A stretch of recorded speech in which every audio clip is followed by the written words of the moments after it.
The development of materials science has greatly influenced the present technology. In the future, the development of new technologies will play an important role in the realization of new materials. The hydrothermal method is the traditional liquid phase preparation technology, which has been widely used in many fields.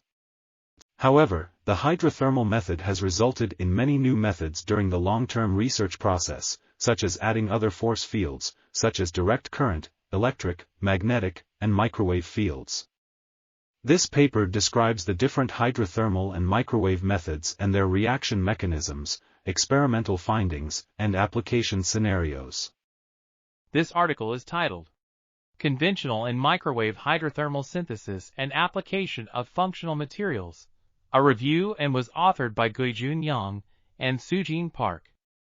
We are article.tv. Article links can be found in the video description.